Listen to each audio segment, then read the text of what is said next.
And I just started thinking, I'm going to die. And I was like, how's my mom going to take it?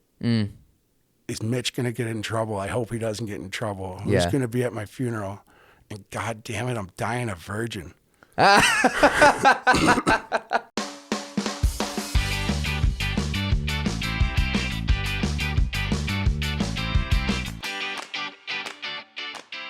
All right. Today on the podcast, we've got Alex Massie. He's a two-time Paralympic snowboarder, X Games medalist, and just an all-around good guy. So he's going to be on. He's a good storyteller. This will be a good one. You do many interviews and shit for competing all year? Everything's been over the phone, which is weird. Going into 2018, we had a full media day in Calgary, which was really it was a lot of fun. Got to just meet some of the other athletes from the other sports before going, which was nice because otherwise, I don't know, you don't really get to see each other that much during the games. And so then it was just cool to get it all over and done with, 14 interviews in a day. It was it was a long day, a bunch of half-hour little bounce arounds, but I don't know, we had a media person who just dragged us from each one, and it was easy and got it over and done with, which was nice. I don't like having to think about interviews so much while I'm away somewhere.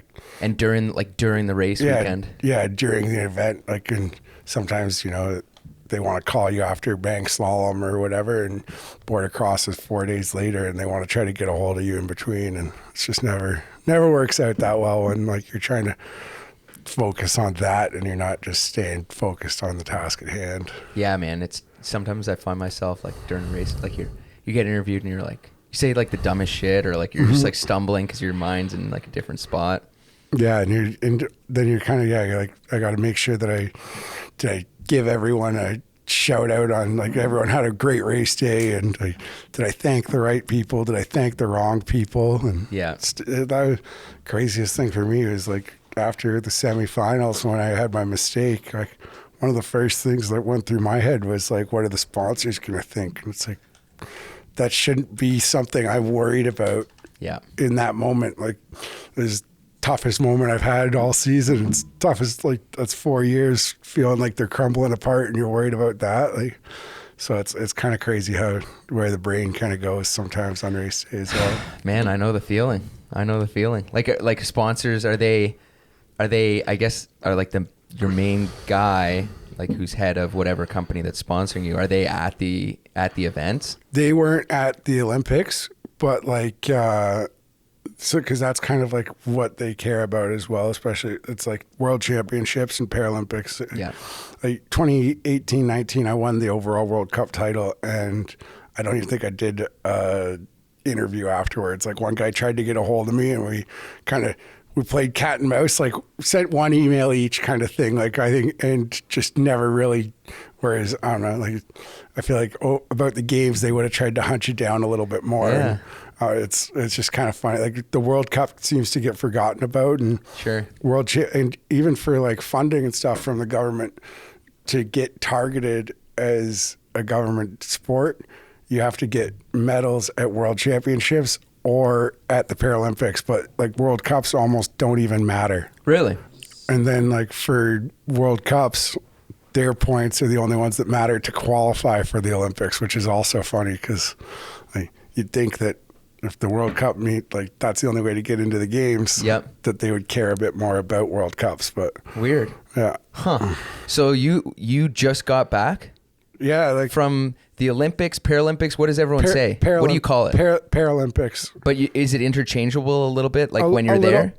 Well, there we would say the Paralympics, but it's more interchangeable. When someone says it to you, refers to me as an Olympian, I understand. I'm proud of being a Paralympian. So there's even some Paralympians that get the Olympic rings. Where if I was to get a tattoo of it, I would get the Agitos, which is the symbol for the Paralympics, instead of the rings. And just because I'm proud to be a Paralympian. Yeah.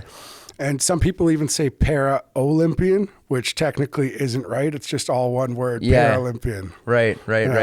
No, because I was wondering, I was what do you guys call it? And I guess it's interchangeable, and it's just easier to say the Olympics. And then, so do they happen right after each other? like back to back? Yeah, essentially, like I think it's about 10 days in between usually. Yep. Yeah. Right on. Yeah. And then, like, man, I don't even I don't watch the Olympics. I don't watch anything really. Like, dude, I barely, like, I'm super into skiing. Like, I don't even watch X Games or Dew Tour or any of that stuff. But so in, like, how does the Paralympics, how does it all qualify? Like, what is the parameters to becoming a Paralympian? You know what I mean? Like, is there a rule book for, like, There's a bit of a rule book, so it's adapted from the FIS rule book. Okay. For ski and snowboard on the able-bodied side. Yep. So, like each country gets. So we have different categories. We have LL1, LL2, and upper limb. LL1 means that you have one working joint. Okay. So that could be someone missing their leg above the knee. Okay. Or they're missing both ankles. Yep. And then LL2, which is what I compete in, and then UL, which is upper limb. So each country gets 3 spots for each category. Okay. And so a country like Canada, really quite easy to make the team, actually. Like, really? Because I'm the only guy in my category from Canada.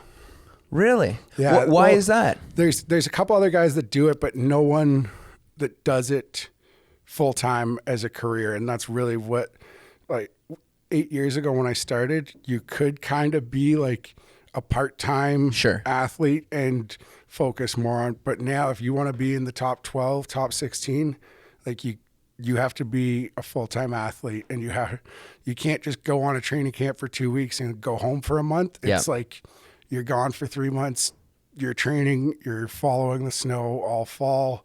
You get, like, this year I was planned for 4 days at Christmas. Yep. And I got lucky, turned into 10.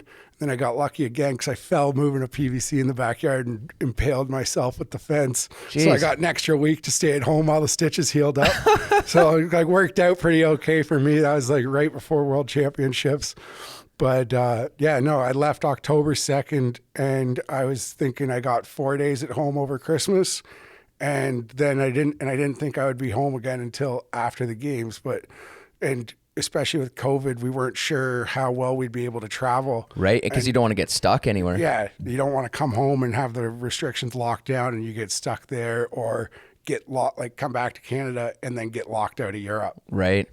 Man, so it is full-time. And so that's why there's not as many guys in Canada doing it.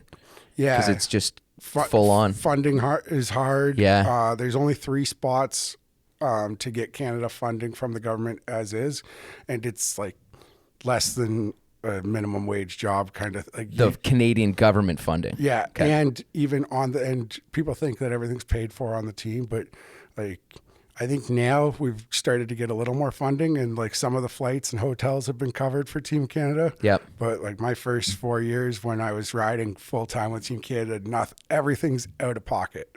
Wow. Like every hotel room, every flight, everything. So that $20,000 or whatever they give you really doesn't go that far on a $70,000 season. So, geez. So how do you, like, you being doing it full time, how do you make that up? Is it all sponsorship, or is there more and more coming now from the government and stuff like that? A bit more coming from the government, but not nearly enough. Mm-hmm. And also snowboarding just doesn't get near as much as skiing. Like the para ski team gets over $1 million more budget a year than the snowboard team does. Really? Yeah, just that much more fundraising and stuff like that. A lot more sponsorship dollars into the ski side than because it's just a bigger sport. I guess more established, more money in skiing than maybe with. I could see that, especially Europe. Yeah, and more generations of skiers as well and stuff like that. So probably more older people willing to give money back. But yeah. So if they're $1 million more, what's your guys' budget? I think we're $150,000. And they're like 1.3. Wow. Yeah. Wow. So how are you guys there? How long are you at the Olympics for, or at the Paralympics for? This year I was there for 17 days. Okay. And some year when we went to Korea, I think I was probably gone for like 21, because in Korea we did a little pre-camp. So we went over a week before just to start adjusting and acclimatizing and get that jet lag over with. And so and we did kind of the same thing this time, but that pre-camp had to be done in the closed circuit system that they had going on in China. So we didn't want to go for that long of it. Like, Sure. They did a great job. The games was awesome. I loved everything about it except for the food. But just by the end of it, you started to get like, I don't know, you felt like a robot or something. Like you woke up, you got on your bus to go to the, like, and you couldn't go for a walk outside of the village. You know, you'd seen the same like 3 locations Little for trapped 20 days. maybe. Yeah, like it was a little bit of like, yeah, you felt like you're living in some kind of movie or like a reality show or something, like, I don't know, Stepford Wives or something. Huh. Always kind of the stories are like the Olympic Village, like they're handing out free condoms and stuff. It's mayhem. Is it like that for you guys? Well, I heard that it was before I went to a games. I heard that it was almost probably crazier. I've never actually seen it like that. The last games, the craziest thing that I saw was, actually, I didn't even see it. My brother saw it. It was 2 Eastern European guys looked like they were about to have a fist fight, and then they started making out, and then they fell over because they were so drunk. that was the most like sexual encounter that I saw at like in 2018, and then 2022 there was like nothing. Everyone couldn't really like see each other. Maybe it happens, but I definitely, you don't know. It's not as in your face as you think. And I think that I was actually thinking about it at the games because our chef de mission, Josh Duick, handed me a condom. He's like, "Here you go." And I was like, "Okay, thanks." And went up to my room. I was like, there must have been an issue at a games like back when condoms weren't really a thing, where everyone got some kind of STI, like it ran rampant across the village. And now it's just a thing where there's condoms there. And like, but I definitely haven't seen as much like everyone talks about it like it's some like hedonistic village. And it's definitely not. But I don't know. That's maybe in someone else's room, but it hasn't happened in mine. Did you guys get like a sit down or like a talking to, like, hey, we're going to China. You can't say anything like about the leaders on the podium or anything like that, you know?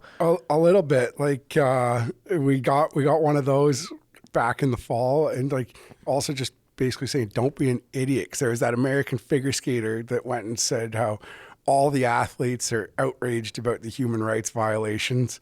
And first of all, like don't speak for me. Yeah, I'm not stoked on it, but don't put me in your. I'm not joining the march. Like I'm. Yeah, or trying to, like, I'm trying to go home. Yeah, like I don't want to get locked up, kind of thing. And then they actually pulled his visa. I don't even think he was able to compete in the games. Wow. So it's like they warned us about stuff like that. Like watch what you say, and the whole like you're never off the record. Never think that like you're off the record when you're telling someone something, and like you're always on the record when you're talking to a reporter. But they were all actually really good, and like especially with all the craziness going on with Russia and stuff, like I didn't get one question about that. Yeah. And that was even something that was in the back of my mind the whole time that we're there, and thinking about if we would have to answer questions on it. And because they kind of give you prepared statements to say, but it's like I'm not going to remember that, and if I try to, I'll jumble it up even worse. And then you're just like, it's going to sound even worse coming out than if I just tried to say. And you can't even say no comment anymore, because apparently that's like making a comment by saying no comment, next question. Like by not addressing it, you're making a comment, kind of thing. It's like, geez, there's just too much to remember. That's funny. Yeah. That's funny. I mean, I don't know. Like, I guess the Olympics are like, you're there, you're an ambassador for your country or whatever, but you're not like a geopolitical expert or anything. It's like you're there to snowboard. Yeah, like that's, in my opinion, like leave it to the politicians a little bit. Like, don't think because, we make athletes into these like crazy public figures, and it's like just because someone can dribble a ball or skate really fast with a hockey puck, like does not make them capable of being the next prime minister or president. Like it doesn't. If you ask me, I don't think that I should run for prime minister in the next election. If enough people would vote for me, like I probably would. And, I'm sure it would be a party until I got kicked out, but it would be a good time for a couple months. Yeah. So how did it go? Like, what were you expecting going in? Because this is your second games. Yeah. So I had definitely a lot of pressure on myself in regards to Boardercross. That's kind of where I see my specialty. And like all season long, I'd struggled with a couple different things. Like my leg, whenever my prosthetic would start to feel good, something would go wrong. Like the bolts came loose the one day, and then the alignment felt like it got messed up, and then we never felt like we could get it back right. And then after Christmas, I remember I was riding and I was like, something feels weird on my leg. Actually, just before Christmas, going to do tour, Finland, everything felt great. And then we showed up in do tour 2 days later. I get to Colorado. I'm like, I can't snowboard. Something's wrong here. And I'd actually had a really big crash. So I think I might have cracked my leg then. And for the next like month, I was riding and just like frustrated. Like, why does it feel off? Like it felt like I was falling to one side. Finally, I just ordered a new foot, pulled the foot shell off, and sure enough, it was snapped. And just like, yeah. Oh, that sucks. Yeah. Yeah. So your second games, going into it, you're like, hey, I can win gold in Boardercross? I could win gold in Boardercross, but like I definitely had been dealing with some doubt all year, just like from those little things. Like whenever it was like 2 steps forwards, 1 step backwards kind of all year. Like I just wanted it to like work out and be figured out for a while. But then we got to China and I had just gotten my new foot actually like a week before going, and everything started to feel like quite a bit better once we got there kind of thing. And then, so I just went we were there probably 6 days before training started. And I just went out to the hill every day. Also, it was a way to leave the village, was go to wax cabins, set my board up, do like 1 max 3 runs and then go back down. Like never have a long session, but just kind of be consistently out and feeling the snow, which I think worked pretty well. But, just also there's been a couple other things, like my hips got all messed up from so it's a thing with amputees, we overcompensate, and then like our hips get pulled out of whack. And it's also something that happens to snowboarders because we're standing sideways with like our hips open, so the two of those combined really messed my hips up. And I've been having back spasms all year. So like I was actually getting back spasms in China, but luckily the Australian physio, so I'm on a team with an Aussie and a Finnish guy called Team Unicorn. Okay. So the Aussie physio had some needles, and I hate needles, like needle phobic.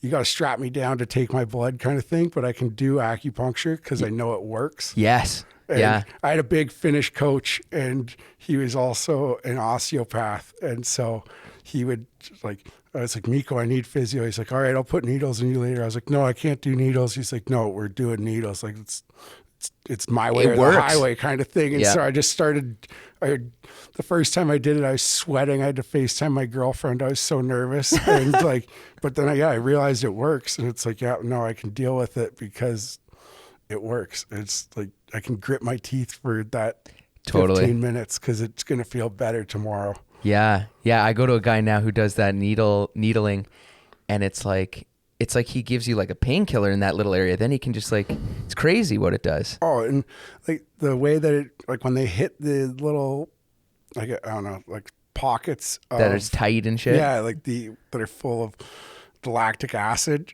And so they hit it and it like bursts the bubble, and it actually creates like an electroshock, they were telling me one time, because it feels like you're hooked up to a machine and like makes your shoulder twitch and stuff like that.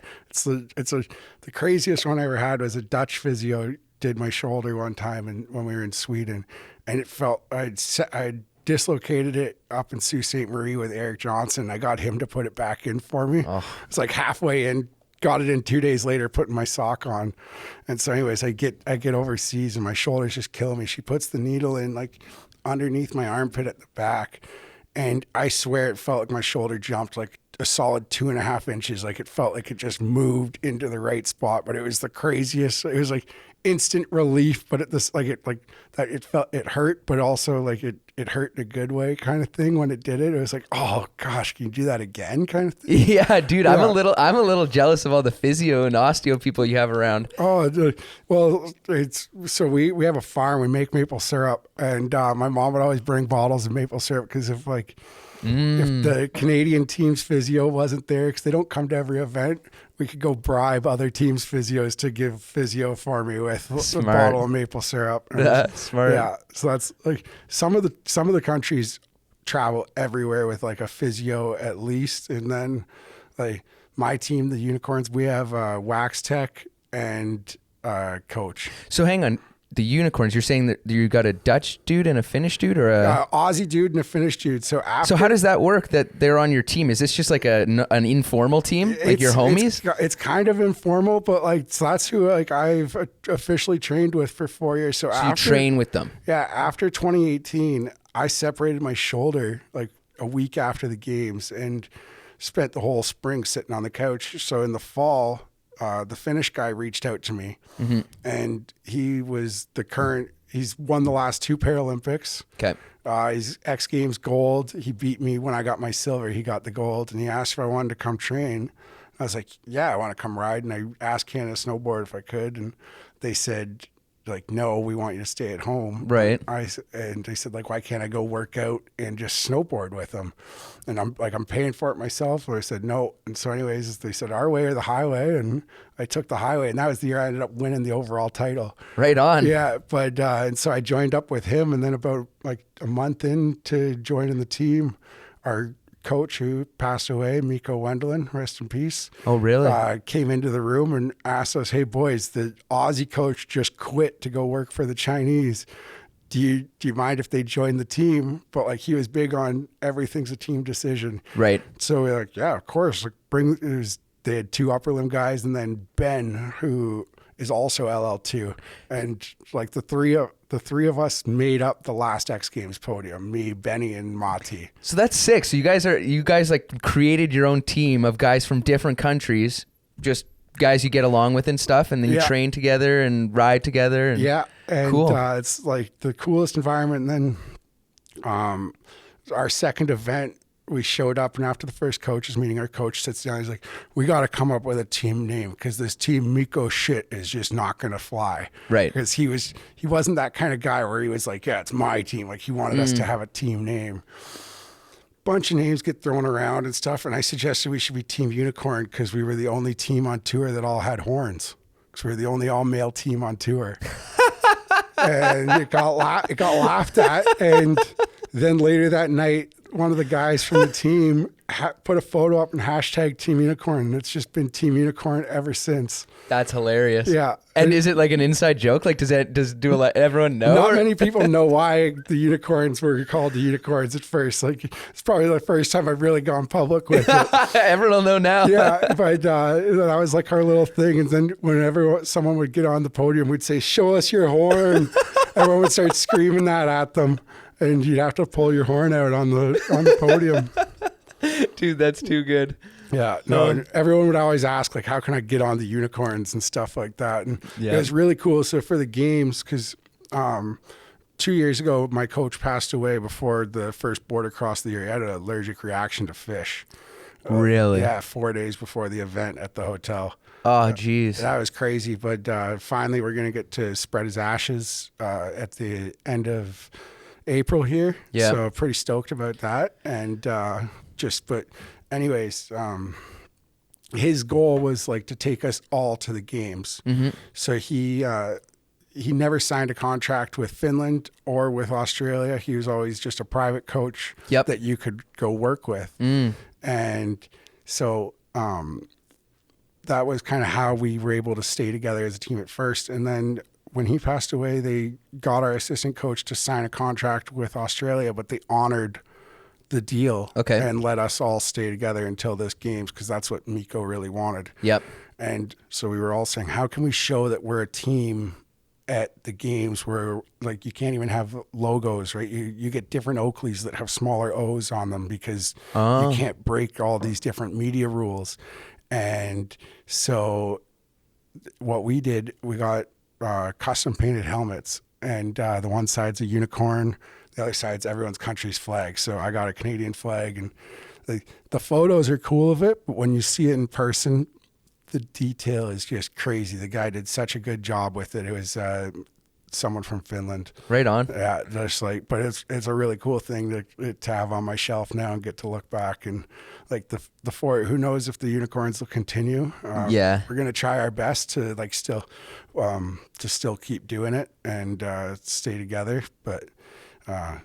It's hard to do, but that what we did for the last 4 years is something like it's old school snowboarding. It's like 1990s before the countries were behind it and before there was those kind of teams. Instead, just like pro teams of a bunch of guys that really enjoy each other getting together. And for sure, like old like skateboarding. Like you have these teams set up, and everyone obviously competes against each other. But yeah, that's your team. Yeah. No, like it's really cool. Like it was. Just and also like we're not to be obnoxious and like I didn't come home with a medal from the games, but we are number 1, 2, 3 on the tour. Like consistently, when you look at qualifying times, that's where we are.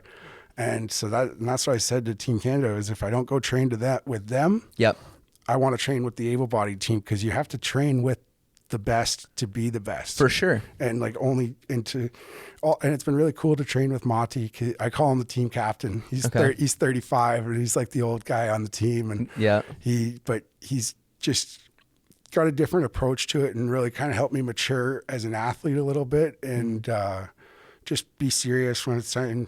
That's our big thing is like be serious when it's time to be serious. And like, no one on our team really drinks beers when we're away. And then once the race day's over, like Mati's the first guy going like, all right, everybody get beers. Or like a team training camp for 10 days in Austria because you're allowed to drink in the car in Europe. Mm-hmm. So that we're leaving the training camp and like we stop for a gas station stop and he's the first one to go buy beers kind of thing to have in the back of the van on the way to the airport and stuff. And so he's like, Mr. Be serious when it's time to be serious and have fun when it's time to have fun. And I don't know, it's been really great for me. Like, I used to get homesick really bad on the road. Like after 2 weeks, I wanted to go home and now it's like day 10, I start to get a little homesick, but then I wake up and I'm just like, oh, it's more like I miss how easy life is at home. And sure.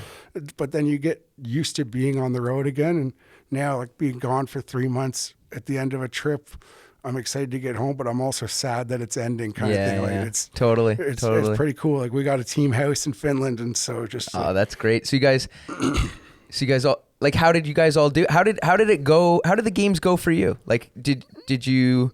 It was a couple good things. I got better places in both categories than I did at the last games. Okay.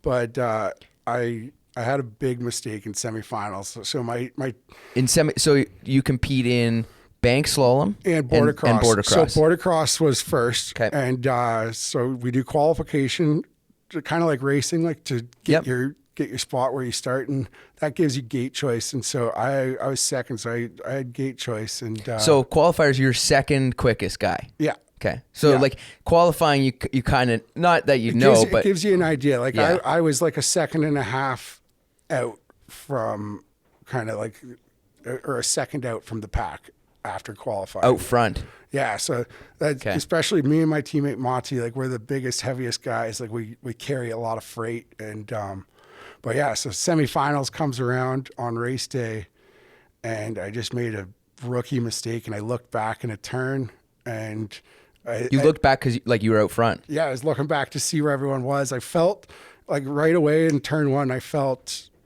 like half the pack drop. So two guys kind of like collided, but they didn't fully go down. They just kind of washed out and kept riding.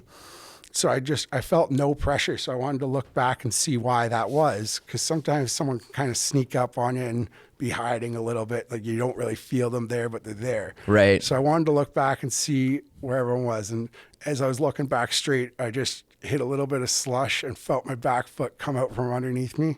And just like, I felt myself pop around. I was like, all right, well, I'm still decent length out here. Like, just work these features, try to get your speed going again. And like, instead of reverting right away, I like popped over the next roller just to try to not lose any more speed. Yeah. And then in the last turn, the one guy passes me, and you can actually hear me scream no when you're watching the video the replay. Yeah. And I just knew right then and there that like that was it kind of thing. And so you needed to win the semifinal? Top two move on. And you finished third. I finished third or maybe even fourth after that one. And like, I think I got third. And then one of the Japanese guys my favorite team on tour next to the Unicorns is the Japanese. And he gets down and they always race. We always end up in heats together. Yep. And they're like, oh, like we're against the Unicorns. We're not going through. So he gets to the bottom and he's like, good luck in big finals, Alex. And I was like, no, I'm in small finals. And he's like, no, good luck in big finals. I was like, no, Itchy, I'm in small finals, man. Like, took like 5 times saying I'm in small finals for him to finally realize I wiped out. Yeah. And he was like, oh, so sorry. I was like, yeah, no, I know, Itchy, but yeah. That's the way it is. He ended up winning small finals, actually, but the small finals, like that was the toughest run of the day. So after semis. Because it's washed out? So it's washed out, and after semis, there's big final and small final. So there's the race for the top 4, and then there's the race for 5 through 8. And you it's almost, you don't want to, when you end up in the small final, sometimes you just don't even want to run it because you're like, I know that I'm out now. Yeah. Especially a situation like that where like I could taste the podium with my teammates, like the goal we'd been working for 4 years. We've been chasing it since X Games 2016 to stand on a podium again together. And that was like the closest we'd come. I could taste it, and then it just all got pulled away kind of thing. So like sitting there, I was in tears at the top of the course. Like, how am I going to do this? And just kind of go through those emotions. Like, you got to feel that. Like, you have to. It's you're out there doing it. Yeah. And so like, be sad, realize why you're sad, and then turn your focus back to the next run. And that was probably the hardest thing I had to do all day. Cause like, I just wanted to like tap myself on the back and go home kind of thing. You know? Like, were you like, as you cross the line, like, I know the feeling, man, I know how it feels to lose. It happens more often than not. But as you cross the line, is it like shock and then like just it was like when I watched the guy go by me, that was like, it was hard to even keep pumping for the rest of the run. Like I kept working it because I was like, maybe he'll have a wobble. You got to finish it. And I'd already made the mistake and not finished to the end once on that run. So like tried my best to keep up to him. But yeah, you just know, like, once you're into that final straight after the final jump, you're tucked out. Like, you can tell when you're going to catch a guy and when you're not. And I knew I wasn't. And like, just gut wrenching, like a bullet to the heart. Like, I just, and then you got to try to stand there in front of the cameras and be not happy. Just cry. Yeah. Like, so happy I had goggles on because it's just leaking out of your eyes. You can't help it. It's like 4 years. Feels like 4 years for nothing. And you realize afterwards that there's so much more that goes into that 4-year journey. And even when I would talk about my Crystal Globes, because when I left Team Canada and joined Team Unicorn, I won the overall title, which is bank slalom and boardercross. And then I won boardercross on its own, and I got second in bank slalom. And this is like World Cup title chase kind of thing. And like, so you get this like crystal globe and you can fill it up with beer. That's what you always have to do. I've got a couple good photos of me with it full of beer, but when I look at it, I don't think about like, so the races where I clinched it was the final races in Sweden. I went gold, gold, gold. But I don't think about that event so much. I think about that crazy year of like stepping out on my own, making that bold move to leave Team Canada, and also it was the best season I've ever had on the road kind of thing. Like it was only one season, and there's many memories from it as there is from the 4 years on Team Canada. Like just such a special crew and so many good times, and just a lot of really funny stuff happened. And so there's so much more like that medal only means so much because it makes you think of everything that goes into it. At the end of the day, it's just a piece of metal or it's a piece of glass or whatever. Like it's all the hard work, all those days that you didn't think were going to go right. Like one of my best feeling medals was silver in Finland this year. Okay. And it was like my leg had been acting up, and like it had been 2 weeks of tinkering with it, trying to fix it. And I was like, if I don't fix it tomorrow, I'm getting on a flight and I'm going back to Canada and I'm going to see my prosthetist so we can fix it properly. Right. And like finally we sent a couple more photos, videos to my prosthetist, and he got back with a couple of tips. We gave them a try, and it worked. And like 4 days later, I got a silver, and I actually almost fell in the start section as well. So I had to chase from fourth to second, and I made this big crazy move after I like kind of got I was in like my zone, and I was like, all right, just wait. You're gonna catch these boys when it gets flat. Landed out of the jump, and Keiji, my friend from Japan, said that I went by him like a rocket ship, just like out of nowhere, just whoosh.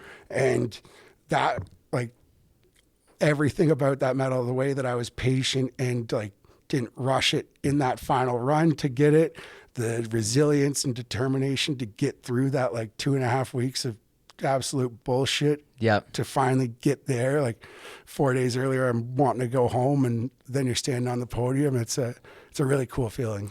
Yeah, those are the most memorable ones, eh? It's not like ones where you just dominate or whatever, and you don't even race anyone. It's ones where you pass a bunch of people and do the racing. But I want you to tell your story of the accident and what happened, if you're down with that. Yeah, for sure. Yeah. Everyone always wants to hear about it. Some people want to hear about it, and then they say stop. Oh, shit. It can get a little gnar, but so yeah. So 2011? 2011, I was 16. First summer running my business up in my cottage. Thought I was the big dog on campus. Like, what are you doing up there? I got a garbage business. So Tuesday to Friday, we do trash our way. Pull up to your dock in a Chevrolet. Hell no, we're in a Stanley riding on blades. So you're on a barge. Yeah. That's my brother's buddy has his line from back in the day. They made a song called the Trash Players Anthem. That's funny. Kind of like the International Players Anthem by UGK, but a little more flavor to it. Yeah. And a little trash juice. But yeah, so it was my first summer running that, and also like allowed to drive the wakeboard boat on our own and stuff. So just surfing every day. And so fun summer. Yeah, it was, and we only work Tuesdays and Fridays. Other than that, like we can get odd jobs here or there, but we avoid it as much as we can unless we really need the cash. And so yeah, it was a Monday. We're waking up, going surfing. We filled the boat up. My neighbor had like big lead plates, so we added the extra weight in, and the wave was looking pretty nice. And I surfed early in the session, and we're about to call it for lunch. And after I surfed, I realized that the ballast tanks weren't full. So then I filled up the boat even more. Wave was looking really nice. And I was like, all right, guys, I'm just going to surf to the dock then on our way to go to lunch. Like pull me in. I hopped in. And my buddy said he's turned the boat around. I thought he was just going to kind of like idle it slowly. Yeah. And I said, all right, I'm just back here taking a piss. And I put my arms on the swim platform, crossed like that. And that's really what saved my life, because when he put it in reverse, the boat caught, like the swim platform went underneath my armpits like this. Oh, because he backed it up. Yeah, he backed it up. And then on like a nautique, it's an inboard. So the prop's underneath the hull. It's not off the back of the boat. So my feet swung up against the transom. They were stuck there, and I could feel the top of my toe. It felt like it was ripping, and it was cut off, but I think it ripped off. So there was like it was caught on a screw, and it was like pulling. And I thought to myself, like, my foot felt like it was slipping. And I was like, if my foot slips, it's gone. Yep. But if I move it under my own weight, like my own power, I'm a strong guy, I should be able to move it, kind of thing.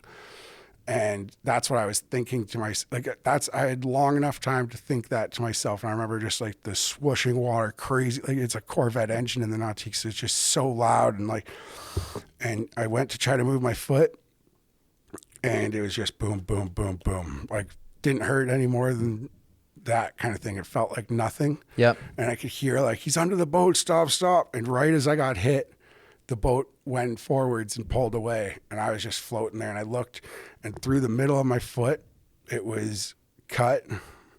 Through my ankle, it was cut, and then up the inside of my leg, it was cut. And like the easiest way is, so like right across the there, and up like that. So mostly on the ankle kind of deal and foot. Yeah. And so like right through the middle of the foot was the first one that I saw, and I looked at it. I was like, fuck, man, you cut off my foot, or you cut my foot. And I tried to lift it out of the water and the foot just disappeared. And I said, fuck, you cut off my fucking foot. My friend Jack Curtis jumped off the boat and he grabbed me, started swimming me back to the boat. They lifted me onto the boat, said, what's your mom's cell phone number? And I just said 911. Yeah. And they started trying to tie tourniquets with t-shirts and stuff, like 800 meters off the dock. And they couldn't figure out how to get the cruise control off. They're asking me how. And I was like, you got to turn it off, go to neutral, and then throttle it again, yada, yada. And I was like, just go to the dock and get JMO. And my brother was already waiting on the dock. He heard the screaming. He knew something was bad. My mom had heard it as well, and she was running down. She was at the cottage too. Yeah, and she was running down from the main cabin, and he yelled, Mom, grab a wakeboard rope. Allie's hurt bad. And so she grabbed like one of those straight line wakeboard ropes. They're really skinny. Mm-hmm. He wrapped it around my leg and then wrapped it around the handle and then twisted the handle. And our family friend, who's a vascular surgeon, said that if he hadn't done that, I wouldn't have made it to town. Like, because you guys are on an island. Yeah, we're probably 8 miles. It's like a 10-minute boat ride kind of thing. And so the t-shirts just were not getting tight enough. Right. And I remember then that was like the craziest thing. And are you freaking like it sounds like you were kind of calm a little bit. Like, or at I least was super calm. Yeah. I was like lying there just like. Do you think you were in shock? Oh, 100%. The adrenaline, like best high I've ever had. Like the adrenaline was crazy. I remember Mitch crying on my chest saying how sorry he was. Yeah. And I was just like stroking him on the head like, it's all good, man. We're gonna ride again. It's all good, buddy. Yeah. It's all good. We're gonna be fine. And then I was asking my mom if I was gonna be able to snowboard that winter. Like during this whole time? Yeah. You never passed out? Never passed out. Oh. And it was lucky that like the Muskoka thing is to not wear life jackets when you surf. And we would always do that as well. And that weekend, my older cousin sold me out to my parents. And so my mom screamed at me that morning, make sure you have your life jacket on. And so it's crazy. Probably 3 days earlier, I wouldn't have had a life jacket on. And who knows how it would have gone then. Like I was a big guy, trying to swim me over would have been really tough. Yeah. But yeah, I never passed out. I remember they rolled me up onto my side and put me on a paddleboard and switched me from our wakeboard boat to like our fishing boat, center console. Just goes about 10, 12 miles an hour faster. Sure. And a little more solid to get to town. So, and we were hoping that it would be like less pounding on the boat. And I remember looking back and I thought like just it was red.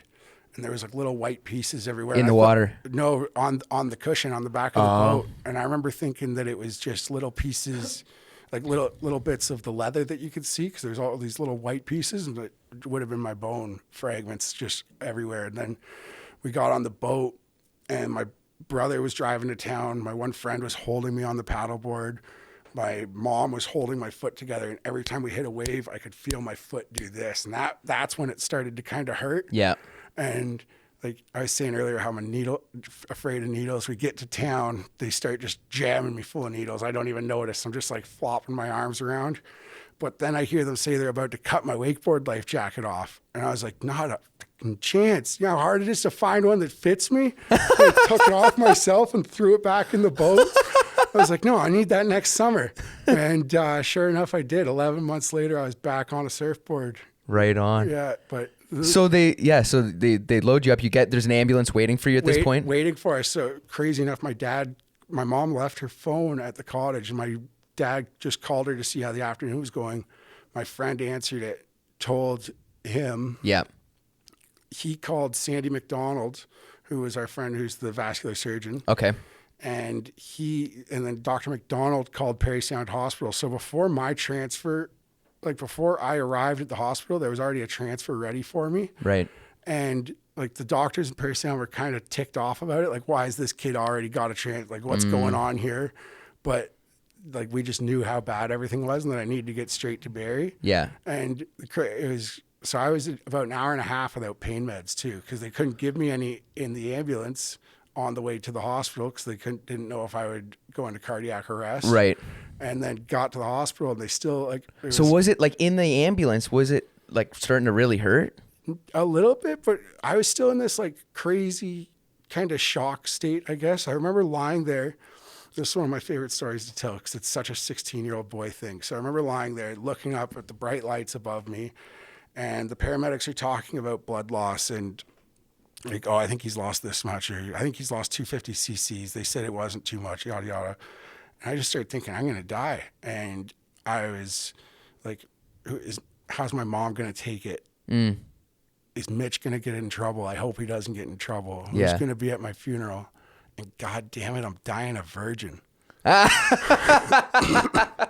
was literally what was going through my head in the back of the ambulance at 16 years old. Like, what else are you worried about at 16, right? Totally. And so I was lying there and like, but still not in too much pain yet. But then when we got to the hospital, they started moving me around a bit more, and the doctor was like, take this plastic splint off and put a metal splint on him. So doing that was really painful, like moving the leg around and whatnot. But the actual like lying there wasn't too bad, but it started to get worse. But yeah, it was like around an hour and a half, and the pain really kicked in. So hour and a half, big amount of time there, and they drive you to Parry Sound Hospital. And then did they airlift you to Barrie? There was a paramedic, just a regular ambulance waiting. Yeah. But at that point, like I'm stabilized in the sense of they've got it tourniqueted. And they can give you painkillers. And they can give me painkillers. Yeah. And so, we switched we got in the probably 15, 20 minutes at Parry Sound Hospital. My dad actually met us there too. My mom had... How fast did he drive? Yeah, he said that he doesn't think that he was going sub 200 the whole way. And he said that if a cop had tried to pull him over, they would have pulled him over at the Parry Sound Hospital kind of thing. Yeah. But I remember when he walked in the room, he got there before I got my pain meds. Like, I remember just being blown away I was like, I remember thinking, how fucking fast were you driving on the road? No kidding. Yeah. But, and then they moved me from Parry Sound down to Barrie, and my brothers that weren't at the cottage were all waiting there. I remember going by them, and then they took me in and they gave me Propanol, same stuff that killed Michael Jackson. Oh. And I remember getting knocked out there, but the last thing my mom promised me was I wouldn't wake up without my foot. Right. And so they did an emergency. Did you have an inkling before then? Like how it was going to shake out, or you didn't know? You just weren't looking at it, you wrapped it up? Like I hadn't even really seen it. Like I was asking if I was still going to be able to snowboard. Like I didn't know if it was through the bone or if it was like, I thought it was like just a really bad cut to the bone kind of thing. Like, sure. I had no idea. And like you really have no clue while you're lying there. And, so your mom promises you that? And she says that, I'm going to wake up with my foot. So the doctors after that emergency surgery say like, we should probably just take it off.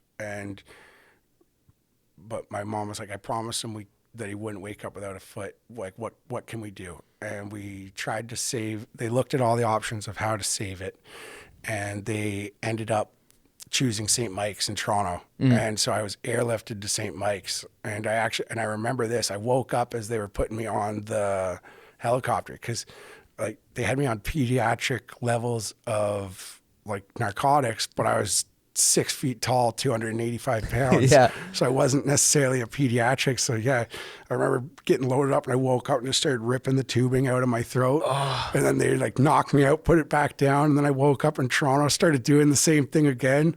And they knock you out, wake up, and I'm handcuffed to the bed, like thinking, what's going on? You have to be awake for a certain amount of time before the tube comes out. Right. And then one of the first things I remember about being in Toronto is I had a male nurse ask me if I could wash my privates myself. And I was like, yeah, I can do that myself. Yeah. And I guess I didn't do it well enough for him. And I still think the guy's watch is lost somewhere up there, because he spent some time deep down there. Like, and I was thinking, like, geez, did I not just do that? Like, what, I didn't do a good enough job for you, kind of thing. But no, that was really cool.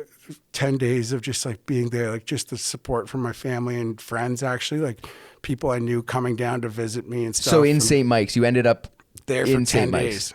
Yeah. Right. So we did 3 surgeries at St. Mike's. So they tried to save everything at St. Mike's with a couple surgeries. Yes, they tried to do microvascular surgery to get the blood vessels to reattach. That wasn't working. So then they amputated it to halfway down the foot, which is basically what the boat had done as well. Okay. And then they came in, they did a test for, it's like when the first one was to see if I couldn't feel my toes anymore, and she was squeezing it, and she's like, tell me if you can feel this. And like, that's how I'll know. Yeah. And I remember looking at it, and like, you're already starting to get these phantom limb feelings where so like mentally I can still feel a foot there tingling and stuff. And I remember looking at it, and I was trying with all my might to feel her pinch. And I was like, no, I can't feel you pinch my foot. Like, kind of like out of a movie when you see it with a paralyzed person when they wake up. Like, they're trying, but it won't work. Right. And that's what it felt like. So they said, no, we got to take it off to the ankle now. And they took me in to do surgery for that. And they actually had me, you have to sign paperwork saying like what the surgery is doing. Right. And they had it written down, amputation of the right foot. And I was like, I'm pretty sure it's the left. Like, and they corrected that. And my goodness. In my situation, it was kind of obvious which one comes off, but like, it does actually happen with diabetics and stuff. Like, because often they're going to probably lose both within 6 months. And so the wrong one comes off first and things like that. Like, you'd be surprised how often those mistakes are overlooked by people. Like, and yeah, I was this doped up kid. I'd been through 2 surgeries in the past 4 days, and I was the one that caught that mistake. And I was like, Jesus, that made me a little nervous going into the surgery a little bit. I was like, oh man, like, are you sure you're on the ball here? Or? Man. Yeah. So they did that, and then how did that, like, then you woke up, and how did that go? So it still had a heel. Yep. But then lost feeling of the heel. They said legs got to come off. Yep. But the doctor in Toronto was taking a 3-day weekend, so he said, I'll do the surgery Monday. And it was Friday morning when they said that, and we called Dr. McDonald again, and he had just landed somewhere to do like a speech at some big doctor convention somewhere, and he just got back on his flight and flew home. Checked me out of St. Mike's that day and did the surgery the next morning. Because it's bad if it sits, or it's bad? He said that if there's that much, like if the leg's got to come off, it's got to come off now, because it's going to be full of blood clots. Sure. And so I probably wouldn't have made it to the Monday almost, because they didn't have me on enough blood thinners, and I had a 3-inch deep vein thrombosis, so blood clot in my femoral artery. And then, like, so it already traveled up your leg. Yeah, it was already like high in my thigh, and then all of the lower veins were all clotted as well. So he cleaned out all those ones as best he could in the surgery, but he's like, everything was so clotted that there's got to be something more. And so like the next morning I woke up after surgery, and they wheeled in an ultrasound machine. Yep. And they spotted it, and so yeah, I just got bumped up to like heaviest dose of 2 different blood thinners. Yeah. Caused my leg to actually split open. Oh my goodness. And then it wouldn't heal, so I spent 13 weeks in the hospital, which was it was all cool. Made friends. I was on the rehab floor with a bunch of like stroke patients and stuff. And actually the doctor who was my mom's OBGYN for me and my 3 brothers was my next door neighbor. He'd just lost his leg as well. So he'd come every day, he'd knock on my door. We'd head down for physio in the morning for an hour and a half, and every afternoon I had euchre games going with all the old ladies on the floor. And there's this one older guy that was a stroke victim. We'd play crib every day. Man, you obviously have such a good attitude about it. Was it like, and I imagine you, like, you know, your attitude, you're a happy guy and all this stuff. How long did it take you to get that attitude when you were there, or were you always just positive about it? A couple hours. Yeah. Like my mom says that it wasn't even that long, but I say I cried for a little bit, and then my grandfather my great grandfather lost his leg at Vimy Ridge. Took a piece of shrapnel to the thigh. They cut it off mid thigh. Ended up becoming a hip amputee, and he was a prosthetist at Sunnybrook Hospital. Really? And yeah, he was even involved at like the start of the war amps kind of thing. And so when they said I was taking my leg off, I cried for a little bit, and then I looked at my dad and I said, "It's all good. I'm just carrying on a proud family tradition." Wow. And, you're gonna make me cry. But a friend of mine who passed away, she's also a unicorn. She's the only lady unicorn. She was on the team before I was even on the team. Bibian Mentel, she battled cancer like 13 times over 20 years. That's how she originally lost her leg. And she finally succumbed to cancer last winter. Her anniversary of her death was just the other day. But I remember last year being in Finland, I listened to a podcast where she talked about it. And Amy Purdy, another girl on the tour, she's the one missing both her legs that was on Dancing with the Stars. Okay. But she asked Bibian, like, how are you always so positive? You're the happiest person I know. And Bibian said, like, everyone's going to have those bad days, but it's all about feeling that sadness. Like, you can't just push it away. Like, be sad for that hour, that 2 hours, 5 hours maybe. Like, feel that sadness. And then you got to move on to the other side. You got to find that way through. And I guess kind of that was how I took it with the leg. Like, I was gutted when they said that it was coming off. I thought my life as an athlete was over. I thought I would never play football again. Thought I wouldn't snowboard. But then it was like, you know what? Like, what now? Like, there's no, we can be sad all we want, but there's no going back and getting the leg back on me. Yep. And growing up, actually, my favorite movie was Remember the Titans. And I instantly thought of Gary Bertier and how, like, when he got paralyzed, he thought, like, there's an Olympics for people in wheelchairs. Like, and that was kind of my thought process of it all. And I was like, and at that time, snowboarding wasn't in the Paralympics, but I was like, I can still do stuff. Like, it doesn't mean, like, it's not over for me. Right. So you're in the hospital because you're stayed there because your leg split open. It split open and it got infected. It wouldn't heal.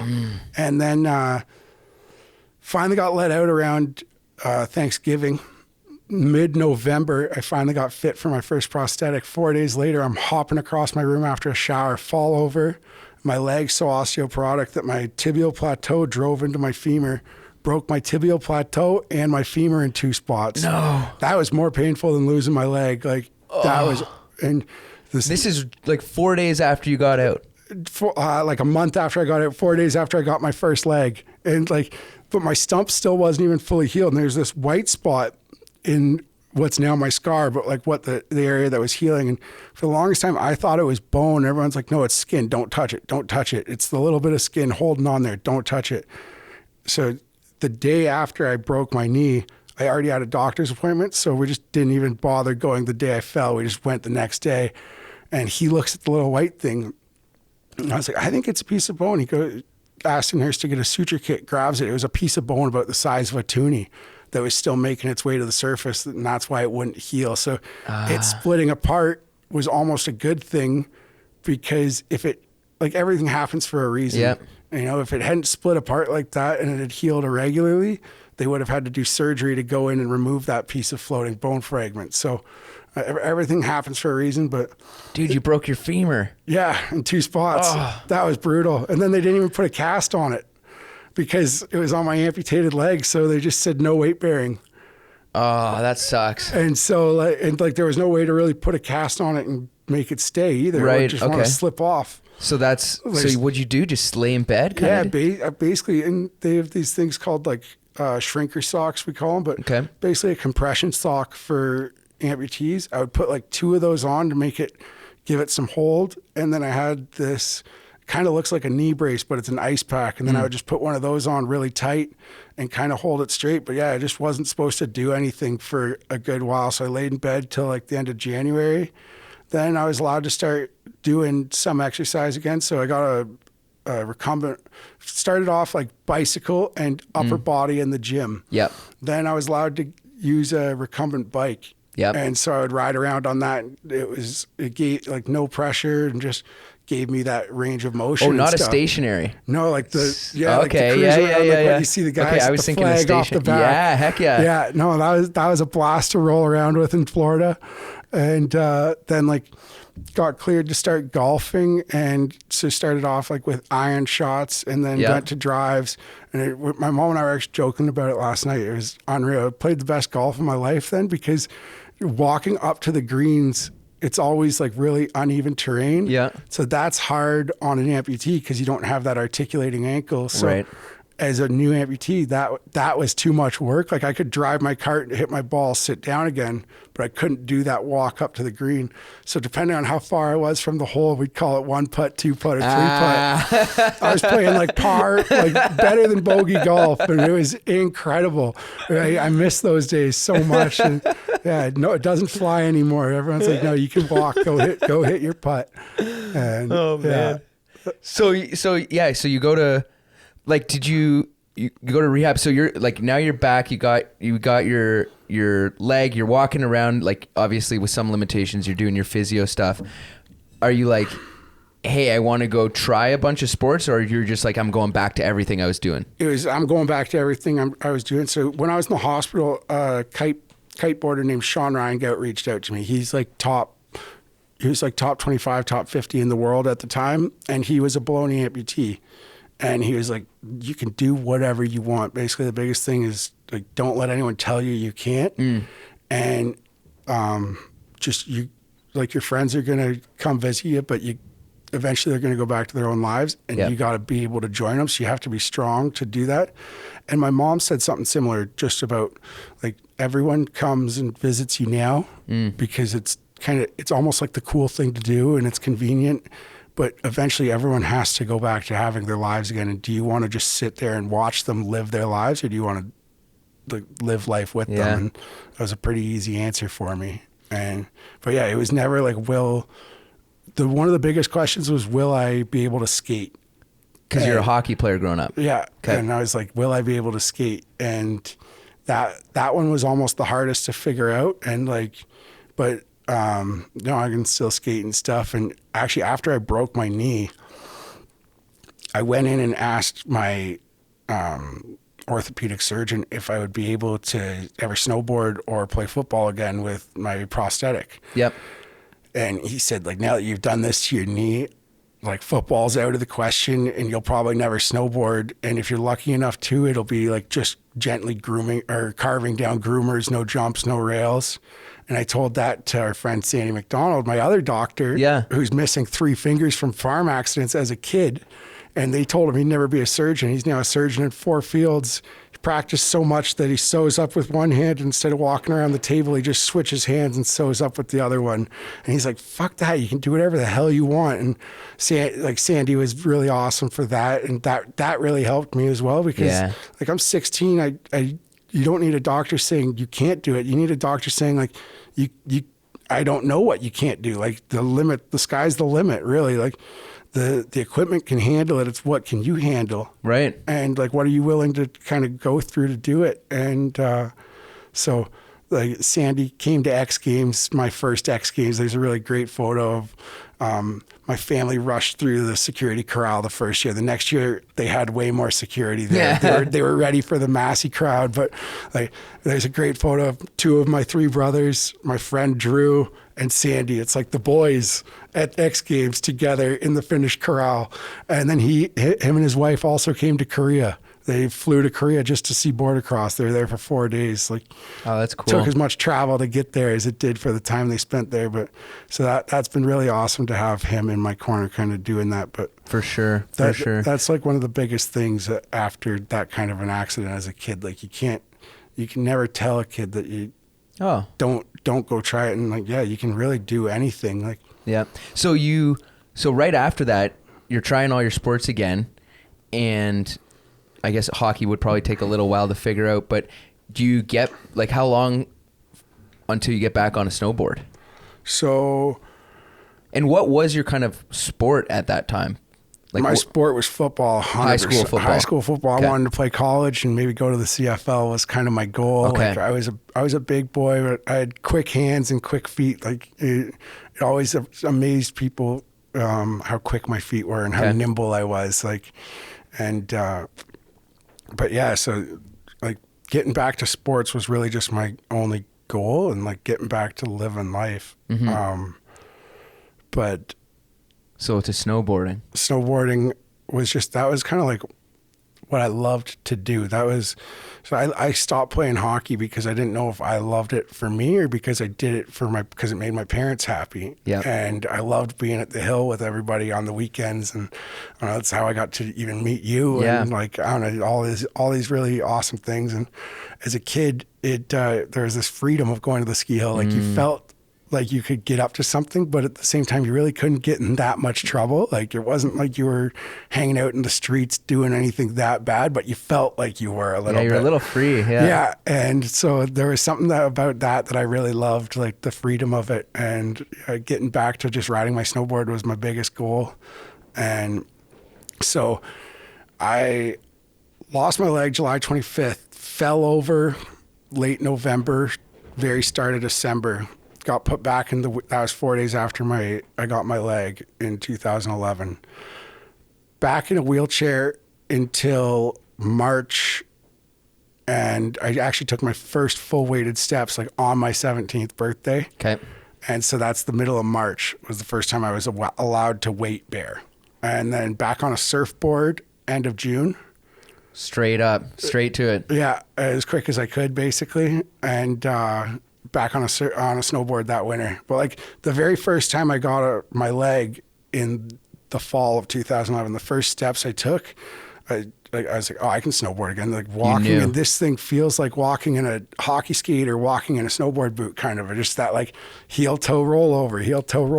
Like it's all just you're gonna lose a little bit not having that ankle, but like snowboarding all comes from the hips mostly anyways. And so it was kind of like never a question in the back of my mind. And then a friend of mine sent me that, Paris snowboarding got into Sochi. And growing up in that era, snowboard cross wasn't seen as cool, especially not here in Ontario. Yeah. It had like this bad rep. And I was like, I don't know about that. Like, is there a freestyle side I can get into? But I was watching videos of guys and I was like, you know what? Like I can be better than all of these guys. No problem kind of thing. And that became my goal. And my goal was to become the best freestyle snowboarder. And it's funny, then I got into Boardercross, and that actually has made me a better freestyler because I've gotten so much better on my edges, and my board control's gotten a lot better. And we really focus on free ride as part of our training. And some guys need it less, and I'm like, I need 30% free ride, 30% training, and like 30% gates, kind of like I need it spread across the board. And like riding half pipe's actually one of the best things you can do for training Boardercross and bank slalom, because that like feeling of being stuck to a wall and like learning how to power through a transition and all those different things. But so you saw the videos and you're like, damn, I'm better than these guys. I can do that, no problem kind of thing. And so I spent one winter just kind of riding a little bit. Yep. And then just like through the park and stuff, or just riding? Yeah, I've like probably a month on my board and I was back in the park. Yep. And then I remember eating shit on the A-frame at the junkyard one time. Like landed, just destroyed myself. My foot actually got twisted on me. And so I remember walking to the car and my foot's at this like 45-degree angle. I'm limping. This lady sees me and she's like, oh my gosh, like, you okay? Do you need help? I was like, I just got to go take my leg off, put it back on. She's just kind of staring at me like, okay, whatever. And then I had a rail in my backyard and I started hitting that. And that's what kind of gave me the confidence to really get back in the park. And then the next winter, just like got snowboarded more than I went to school, that's for sure. I don't know how I never failed a class with how many classes I skipped so I could go to the ski hill.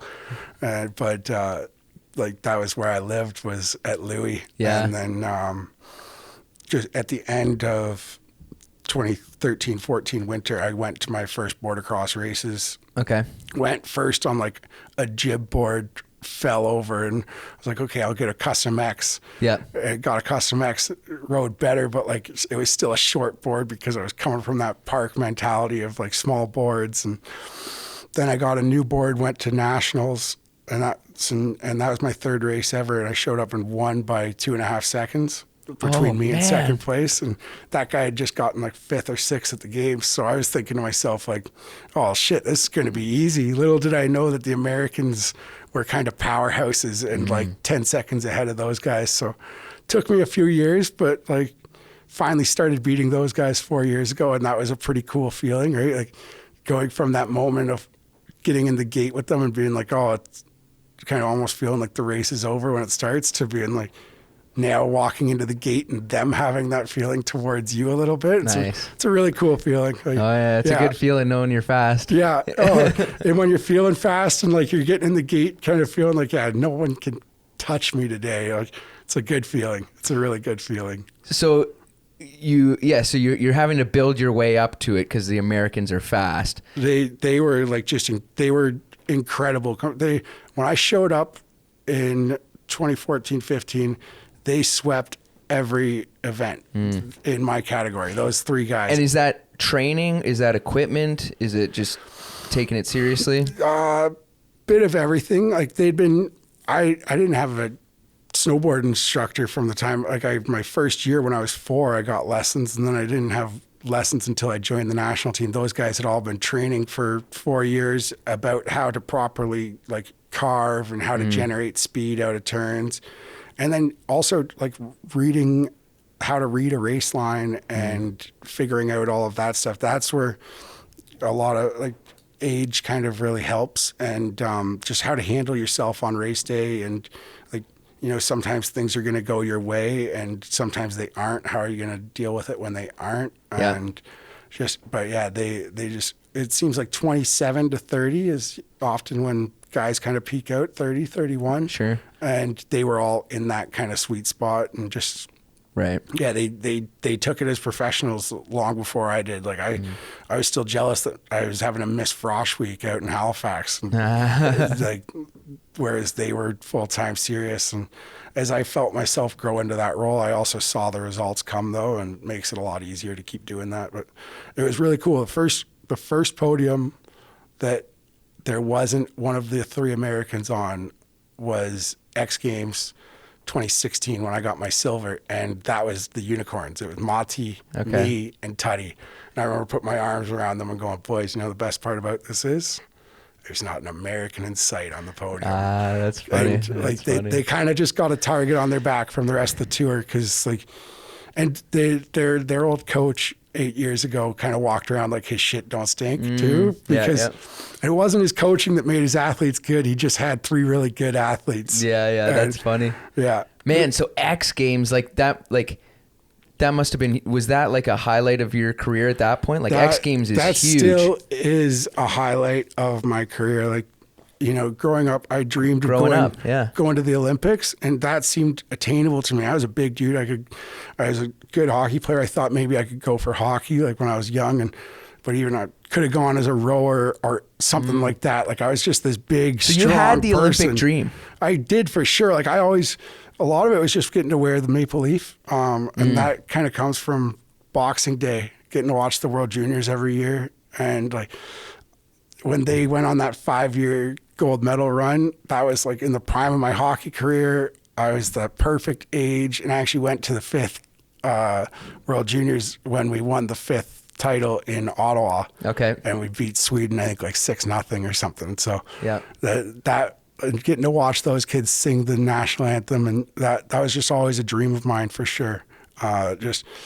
But X Games that wasn't something I saw. That was for guys that weighed half of what I weigh, you know, like for guys that did, that's not for me, kind of thing. And then when I lost my leg, I definitely didn't think that I'd ever be on an X Games podium, and just to be there, that was like the crazy. I remember they had to get me a chair before my first X Games, because I was like shaking and thought I was going to pass out in the start gate.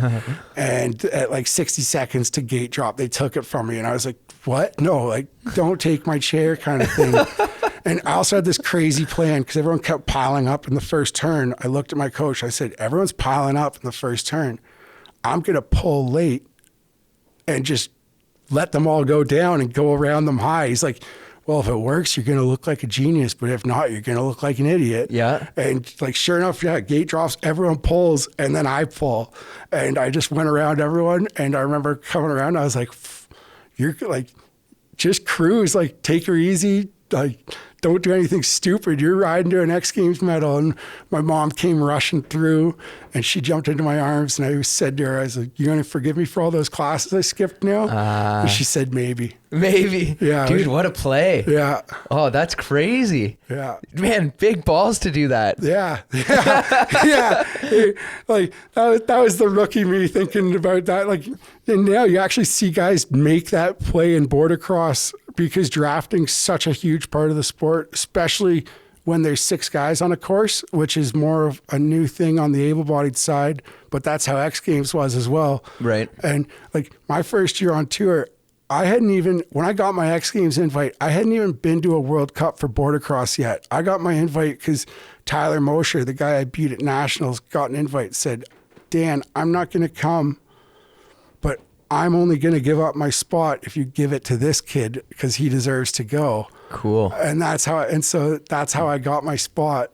And like, just being there, and they still had the drone. It was like 6-7 feet. It was just crazy big. And they didn't have it up on training day or on quali day, it wasn't up on training day. And I remember qualies, it like, you could hear it lift off, and it's just off the first takeoff, like at eye level, staring at you. And you're thinking, like, if this thing doesn't move, I'm taking it out in the air. Yep. And like, just all these different emotions, like, you're at X Games, dude, just like, you're at X Games. And so it's hard to kind of fight that stuff down. And the first one, I remember shaking in the gate, like feeling like I was going to fall over. And then that second X Games, I was like a completely different kind of beast. Like, I've been here before, I've done this. Yeah. So how was it after the first X Games? Were you like, I can do this, I've made it, I'm a force? I felt good. And that was a course I felt really good on. Like, it was so well made that you're never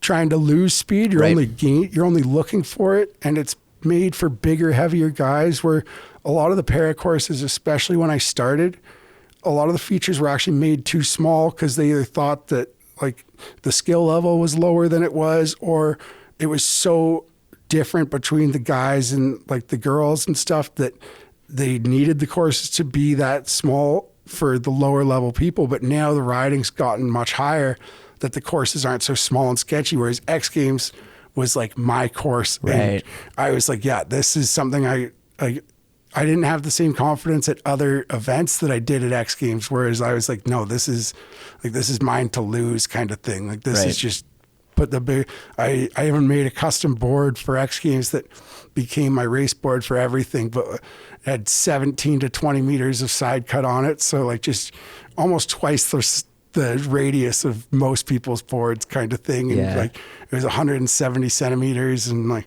just, it was meant to be my X Games board, and it was just for going fast and going straight. Like, nice.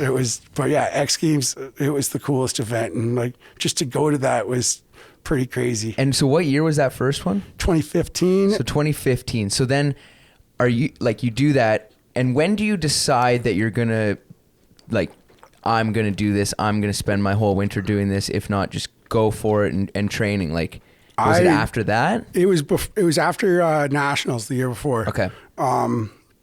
So like, my parents were still kind of stressing me about going to school and stuff, and I was saying how I wanted to chase that dream a bit more. And then after Nationals, they kind of were told, like, yeah, if he wants to travel, like, if he wants to join the team, he can travel, but he's not on the national team yet. Yeah. And he's got to earn a spot still. But I was allowed to start traveling, and we weren't sure how the schedule would work. And I know some athletes managed to do the whole be an athlete and a student thing, but it wasn't going to work out for me. So you didn't go to school? Didn't go to school. Yeah. You made that decision. Hey, I'm going to follow this dream. Hey, okay. I'm following this. And now every couple of years, my dad asks me when I'm going to school. But still, I haven't gone to school. And but I think that being on the road for 8 years, traveling the world, it's an education in its own.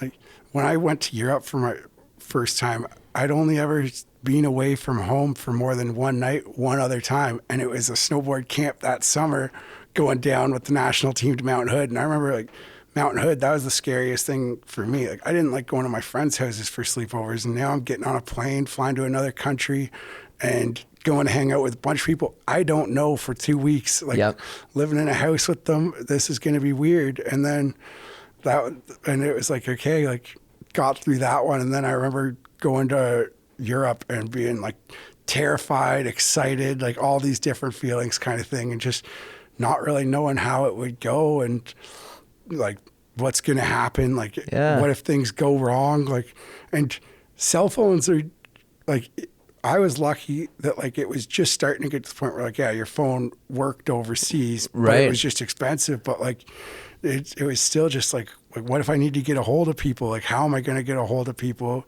What if a place doesn't have Wi-Fi? Like, what if this? What if my credit card stops working and I can't call anyone? And also, I've got bad ADD, so I'm known to lose stuff. And I was like, I'm definitely going to lose my credit card and my passport. Like, just terrified of all those different things. You know, you find like slowly but surely you kind of figure it out and make it through. And even switching from the Canadian team to the Unicorns was a learning curve, because like they were all European, so they were like experienced in train travel and stuff. And I show up for my first training camp with them, and they're already up at the glacier in Saas-Fee, and like I've got to go buy my train ticket and like make sure that you don't miss a stop. And you know, backpacking through Europe, not so bad, but having 2 snowboard bags, 2 wheelie bags, and a back like and a schedule. Yeah, 250 pounds worth of gear, and you can't be late. Like you got 10 days of training, and 10 days at the glacier means probably 4-6 days if you're really lucky of getting up there. Like, but probably more like 4 days of getting on snow in 10 days, because the weather's just always so bad. So you can't miss any day in your window, because they're all so crucial. And like, you're jet lagged. You're just, it was a crazy experience to kind of figure out all that stuff on my own. But it was really cool. And I realized that one of the things that made me the most road sick or homesick on the road was not having a car. Starting to feel trapped, like having to rely on other people. So that year I started renting a car for myself a little bit more. Like when we were in Spain, I rented my own car, and me and my one teammate were driving up, and we were the 2 young guys on the team. So it was kind of funny that like we were the ones that were off on our own adventuring, instead of like maybe having someone a little more mature join in on the car ride.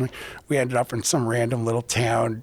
Everyone's wearing like superhero outfits and stuff, walking around. We have no idea what's going on. We're just looking for a spot to get pizza, like just kind of lost in the Spanish countryside by ourselves, but you just can always figure it out. And that's like one of the biggest things I've started to realize as well, is like, when things don't go right, don't freak out, like stay calm. And there's always a way to make the best of an opportunity. And that's kind of what I've done with my leg and my accident. But like even on the road, one time my mom and I missed a flight, like full blown movie scene, like sprinting down the hallway, watched them close the door, and they're like, you're not getting on.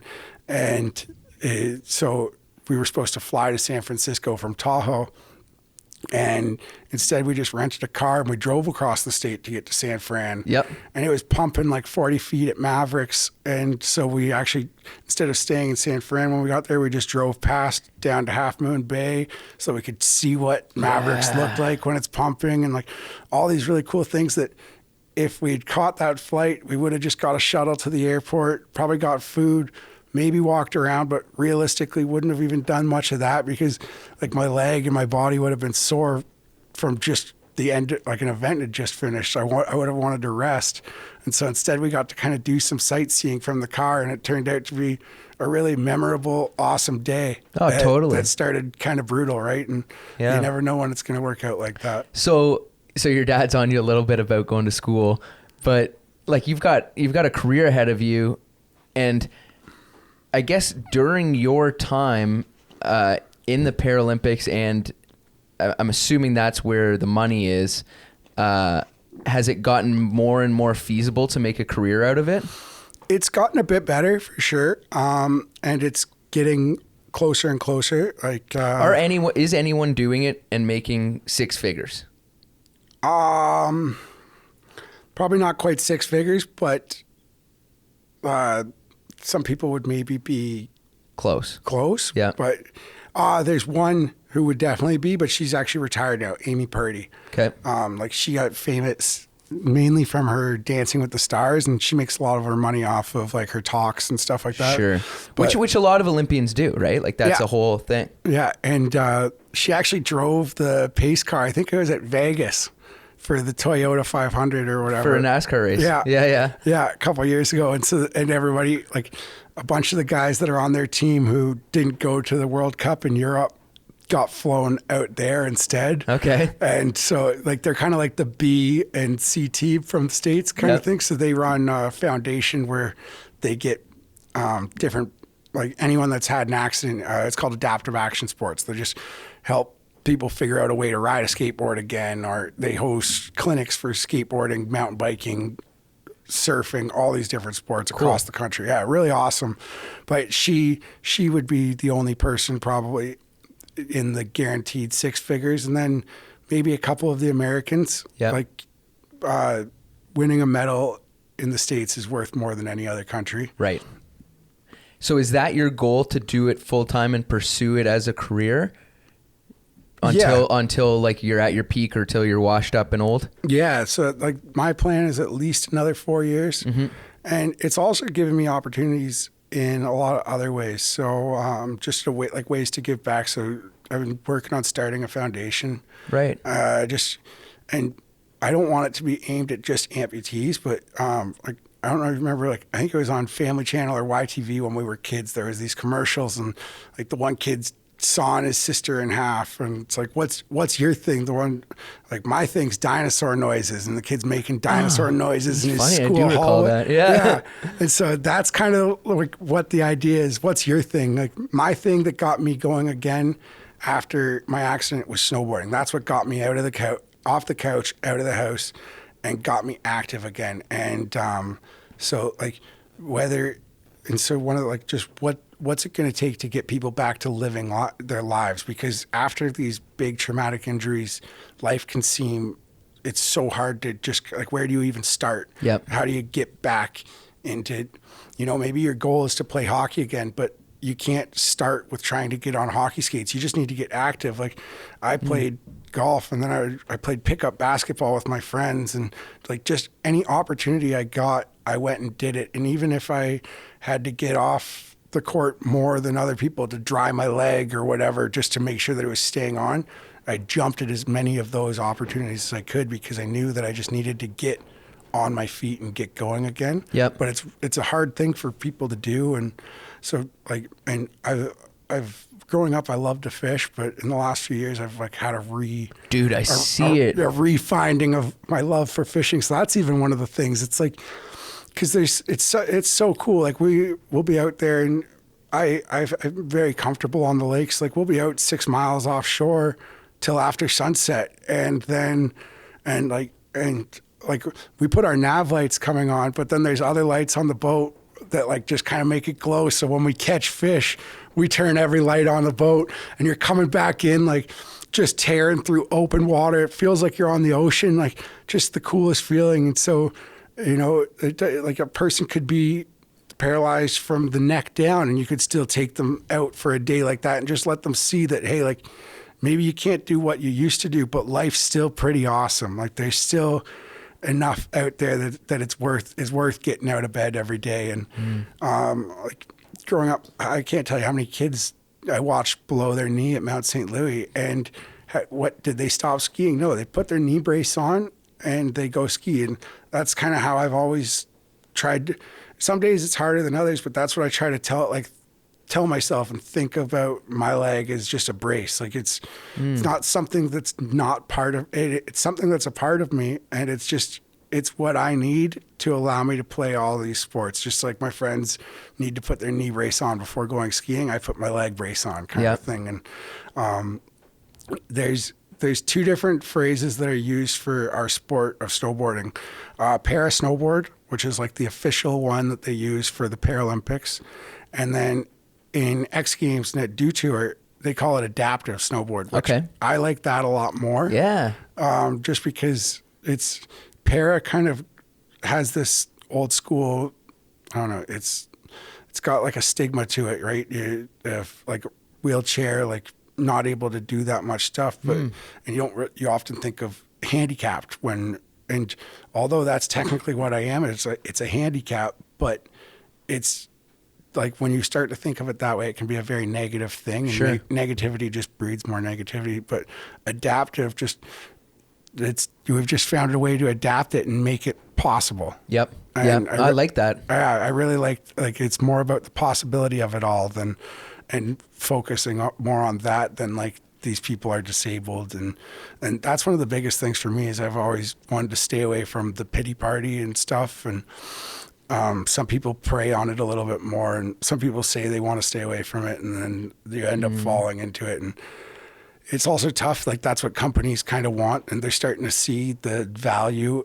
in how well a para person gets, like the response it gets from the public. But you're also not seeing the dollars really at the same level for an adaptive. Yep. What's the word there?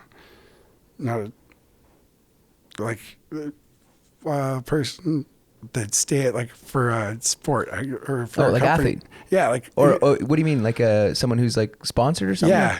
What? Oh, like a spokesperson? Yeah, or like, spokesperson. Okay, That's yeah. the name. Yeah. Oh, Like, you're not seeing the same money for an adaptive spokesperson. as you would like an able-bodied one. Right. Often, like it's like, okay, what's great is we can get them at a bargain. Oh, I see what you're saying. And we get even more out of it. Like because you get an even better response from people. Like it's more heartwarming, yada, yada, yada. And they can do it at a little bit cheaper. Right. So that's the one spot that I would say I feel like it's not quite the same. But also I think that's just marketing a little bit. It just is what it is. In the last few years, social media has really killed athletes' ability to make a living. Like the guys that I think of growing up, like Hecky Sorsa, my favorite snowboarder growing up, like him and Aero Ettila were my favorites. And Aero's always done a really good job of working on all of his projects and stuff, and they would do a lot of them together. But like they'd snowboard all winter, and they were paid for it back in the early 2000s. And they'd only really have to show up, and they'd do their filming sessions and stuff like. And they just focused on the competition and whatnot. Yeah.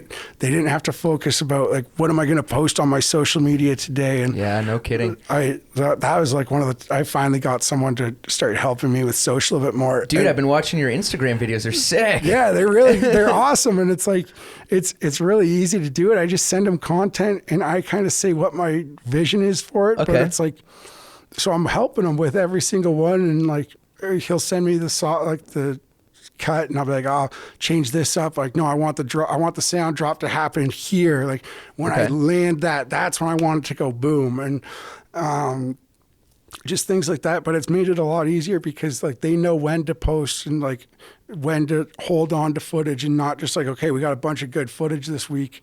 Let's fill up the gram with it for a week and then give nothing for 3 months. Okay. Like just helping kind of figure out that stuff. And then even for like at the games and stuff, not having to worry about my... So you got a guy managing your social media? Yeah. And he does all the posting and everything? So like I'll post some of them. Okay. But He'll create them. Yeah, they'll like... Or if they make the video, they'll send it to me. They'll be like, what caption are you thinking of here? And I'll send them a caption kind of thing. And sometimes I'll just post the video myself when he sends me the final cut. Yep. And sometimes they'll throw it up for me, like depending on, just with like the different time zones and stuff like that.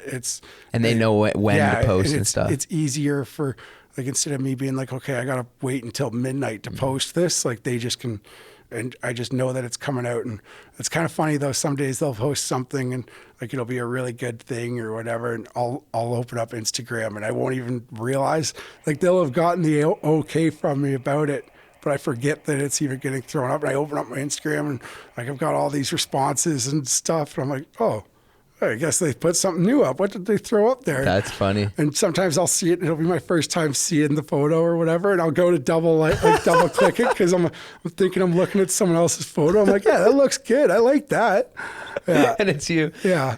So, man, yeah, I was cruising through your Instagram. Like, those are so sick, those little edits. And then you have 2 new sponsors. You got Skip the Dishes and Sport Check. How did those deals happen? So through the new management company that I started working with back in the spring, I wanted to get an agent going into the games to, in case there was medals, to be able to capitalize properly. Yeah. And also just to have someone so that, like, when questions were coming in from companies or for media or whatever, someone that could help me kind of handle and keep that organized leading up to the game. So I wasn't too focused on this or that, but I could just focus on the games themselves. And especially we didn't have a media day or anything to kind of do some of those backstories that they would usually do a year earlier for when the games come out.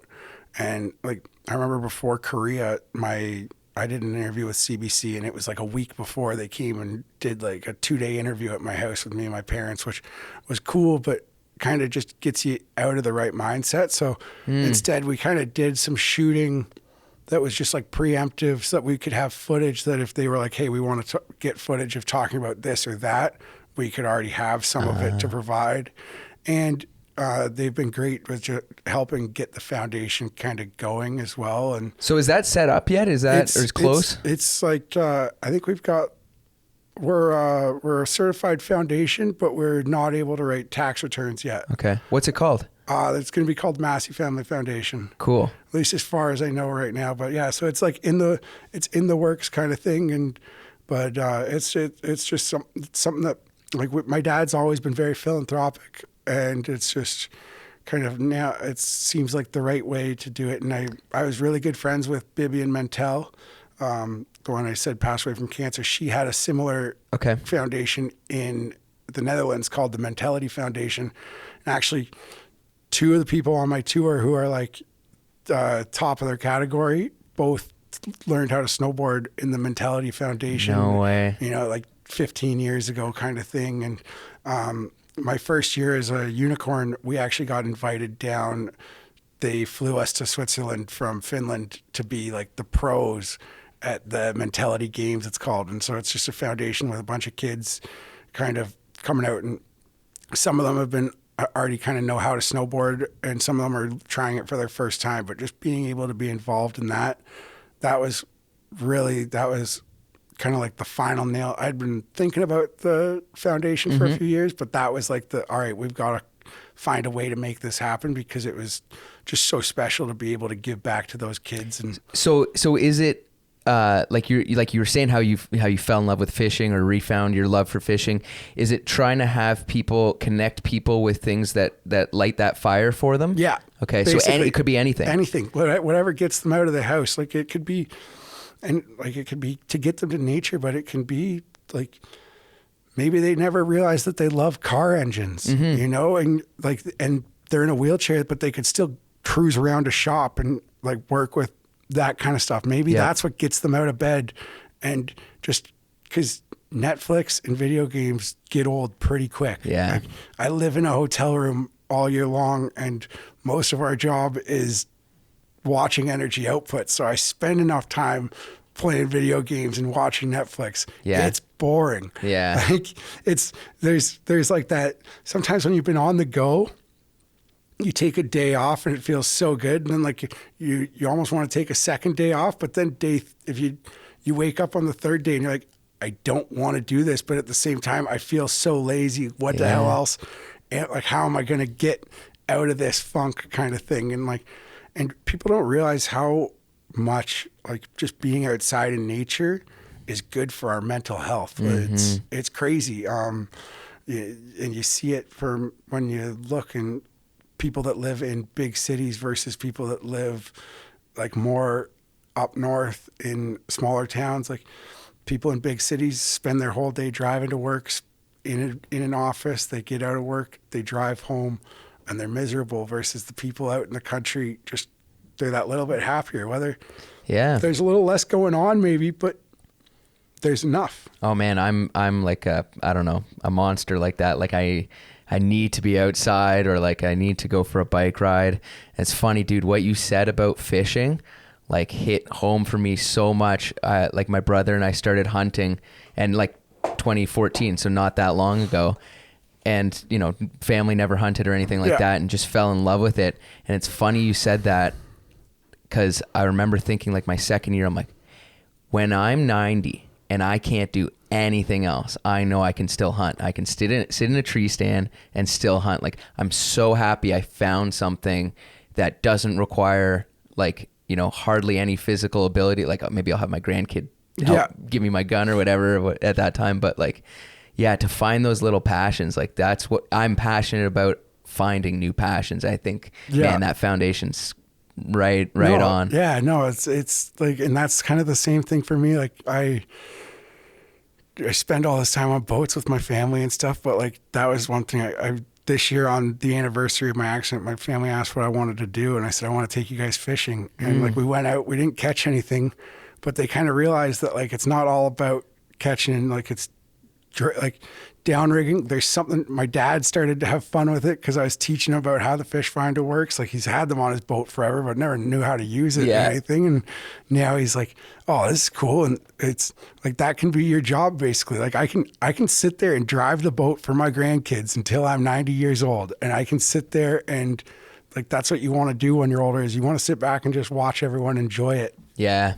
So that's kind of what I see is, like, I picture myself just sitting there driving the boat with 10 little grandkids and a bunch of downriggers dragging along the bottom of the lake and just waiting to catch a fish. Like, and being outside all day, like, it's something about, like, you can be out there, and I don't know, it used to be like on a Saturday, we'd go on a picnic up at the cottage and you'd be gone for 3 hours and you'd have a bunch of beer, and, like, you'd always come home drunk and, like, piss your mom off probably because you're too drunk at family dinner, versus, like, fishing, you maybe have 8 beers over the course of 8 hours on the boat, so you're never really drunk, but you're like, and you're never just hammered drunk, falling all over the place or anything like that. Like, you're always keeping it together, and it's more just about being outside. And, like, I'll be like, I'm way more, some nights, like, I'll come home, my mom thinks I'm hammered, but I've, like, maybe had 1 beer, but I just had a really good afternoon of fishing, and I'm so excited. I'm in, like, the best mood ever. And it's like, this is so much nicer than just sitting on a rock with nothing to do. And the reason that you're drinking 20, 25 beers is because you've got nothing to do other than just sit there. It's like, and I as a kid with ADD, I never thought that fishing would be as, like, I always thought I'd get bored, but I used to get bored when I didn't know as much about it. Yeah. But now that I've kind of figured it out, like, you've always got to be doing like, you're always doing something. And once you're done with the one, the other thing needs to be checked on. And I don't know, it's really cool. Hunting's kind of it's funny you say that you're into hunting, because it's like my next frontier, but fishing takes enough time, and, like, and I'm not a bass guy. I'm a musky guy. Okay. And, like, I like the biggest, toothiest, meanest thing in the lake. Like, that's the only thing I want to catch. And so, like, I'll go 2 weeks without seeing a fish. Yeah. And and so it's, like, takes a lot of this, like, dedication and just learning about how they, like, because they're very funny. Like, they'll only eat at specific weather times and specific moon times. And so there's learning all that side of it. And it's taken so much time that, like, outside of snowboarding and fishing, like, my girlfriend gets annoyed with how much I talk about fishing. And, like, she now is into fishing because I talk about it so much. So I think that she'd kill me if I tried to get into hunting now too. Oh, dude, like, she won't see you. Yeah, I'm already going on the road 6 months of the year, and then I spend 4 months of the year either in an ice hut or on a fishing boat. So, like, I already don't save enough days of the year for it that I'd get in too much trouble. Oh man, you'll how you just described your fishing, you'll love deer hunting. Yeah, sitting in the deer stand, and so you're not going to shoot something every day, but man, when you do, it's like, I want something. I'd rather catch a fish that makes my hands shake than catch 20 bass in a day. Like, and that's the coolest thing. Like, I remember I caught a salmon a couple summers ago. 36 inches on a spinning setup. We were trolling out of the Collingwood Harbor, and I'd just gotten what was at the time my record pike the day before in the same spot. So we're heading back out to go down rigging, and I dropped the line, and it just like something slams it and just starts running. Like within 5 seconds, the salmon's like 200 feet further away than it was when it bit, kind of thing. Starts jumping on just like a little spinning setup, and it was the most exciting. It probably took me like 10-15 minutes to get it in, and afterwards I just like let out like a huge roar, and then I was like, I gotta go sit down at the front of the boat. I'm shaking right now. Like I need to go just take a breath for myself real quick and just like relax. Yeah. But I've heard that like hunting is kind of the same thing, but on a whole nother level. And my girlfriend's granddad, he's actually like, he's from Stainer, and he loves hunting and fishing. Last Thanksgiving, so 2020. Yep. Thanksgiving got pushed a week, so that because Granddad was up at the hunt camp, and they got a moose while he was up there. Yeah. So she looks out the window because I'd been outside for a couple minutes. They were standing in the driveway when we got there, and she like looks back thinking, "Do I need to go rescue him?" And the Granddad's got his phone out showing off cow photos, and I've got mine out showing off fish photos. She's like, "Oh, he's fine out there." Yeah. And now the Granddad gets stoked every time when I show up to the family functions. He's like, he just beelines it, and we just start chatting about hunting and fishing the whole time. It's pretty awesome. But I really want to go up on a hunt camp with him. Yeah, you should, man. Hunting and like, you get it. They're close cousins. It's pretty cool. Like in a lot of my fishing's catch and release, just because if you get a 50 plus inch muskie, it's going to be 25, 30 years old. And I don't feel like I have the right to kill that. And those are the breeders. Yeah. And sometimes you can stunt a species population by taking that out of the water. One big dog out of there. If you take the biggest one out, they may never grow to that size again. So interesting. Just put the big ones back, and they've got so many babies in them. It's the ones that you want to go back. And those aren't the best ones to eat, right? Not usually. Okay. They're usually older, and so the meat's not as good, and it's kind of worn out. Like, everyone says like, don't eat pike and don't eat muskie. I've eaten pike. Pike's really good, but you don't want to eat the bigger ones. Okay. Because again, like it needs to be big enough that it's beefy. Yep. But not too big that it's like you don't want to eat a 40-inch pike because it's going to be 15 years old. It's the same even with lobster and stuff like that. Like, I think the world record lobster was like 4 or 5 pounds or something. Jeez. But like the average one that you want to buy is like 1.5 pounds to 2 pounds. Right. Because they're younger, the meat's better. It's, I don't know. Like, do you want a freshman co-ed, or do you want a 65-year-old grandma with a glass of Jack Daniels and a pack of smokes? Freshman co-ed. That's funny. Man, we're almost out of time, but do you have any, you probably have said it over the course of the podcast, but do you have any advice for someone who's looking to go to the Olympics or looking to achieve that dream?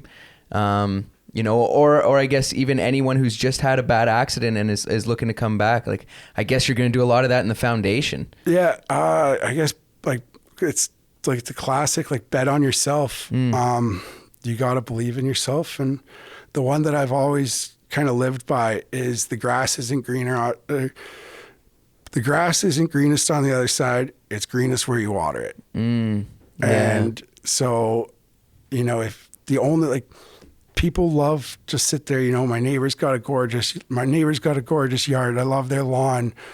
How do I get my lawn like theirs? There's only one true answer, and it's really simple. Go out and put in the hard work. Yeah. And if you want to have a green lawn, you got to go out and water it. You got to work on it. You got to pull the weeds. And I hate going to the gym, but I still go to the gym. And the season that I did my best was when I was going to the gym most steadily, probably, and injuries and all those other little things, they can have setbacks, but I've had a couple crazy things in the last 4 years, but one of them was even my leg blew up, got infected. I couldn't wear my socket for 6 weeks, and then it's refiguring out how to walk again after that. But and it can seem like it's an easier path for someone else, but everyone's got their demons. Everyone's got their crap to go through. Just worry about your own lawn, go out and work on it, and that's all you can do. You can't, bitching about the fact that your neighbor's lawn's so nice isn't going to make yours better. You got to just go out and put in the hard work. It's a pretty simple recipe to success, and it's honestly, it's just work hard. I like that. Yeah, there's no hidden secret or like, it's just go out, make choices every day for that end goal, and obviously like you're gonna do things every now and then that are a step backwards, but in the like, is it a step towards that ultimate goal? Right. Like, maybe not going out for beers with your friends like one night, it seems like the end of the world, but it's really not that bad. Like, halfway through the night, you're already tired anyways. Like, it's that night will happen again. Yeah. That one chance, and like, be prepared. Yeah. Yeah. Be prepared to you'd rather study. execute. You'd rather study for the exam than like. And that's how a coach once put it to me. Is said that like a race day is kind of like an exam day. If you've done the studying and you've done all the work, then you've got nothing to worry about. It's when you try to cram in the last that you never like. That's when it always blows up in your face. Yeah. But if you've done the work steadily, it's in your brain already. Like it's muscle memory. Just go out and have fun. Oh man, right on. I appreciate you coming down doing this. It was a blast, man. That's good. My pleasure. No, thanks, dude. Tell the people where they can find you on social media and all that stuff. Oh yeah, you can find me on Instagram, Bubz Urchin. Just kind of like a sea urchin, but it's kind of an old joke, like about just kind of like hanging on, just always going to be there. Like you can't get rid of me. Like that. Yeah. But yeah, Bubz Urchin, spelled with a Z because it's a lot cooler than with an S. Yeah, maybe I'll put the link in the bio there for the people. But that's the only social for me right now. I don't have Tumblr or TikTok or anything. They tried to get me to make a TikTok account back in the fall, and I said like, there's no chance. I couldn't imagine the first TikTok video that I would have to make. Like I don't even know what dance I would do. I can probably twerk pretty well, but like I still don't think anyone wants to see me twerking. I suggested doing the Kim Kardashian photo. I said I'd break the internet for real, but no one's interested in that one. So I don't know. Oh, that's good. That's good. All right. Awesome. Follow him on the gram. Having me. Thanks, dude. All right. That was Alex Massie, or Bubz. Man, he's got such a positive attitude, and it's clearly infectious sitting down with him. Something that's probably served him well over the tumultuous time of losing a limb. Hope you enjoyed the episode. I really appreciate you guys listening to it. So if you did enjoy it, make sure you give it a like. Thanks.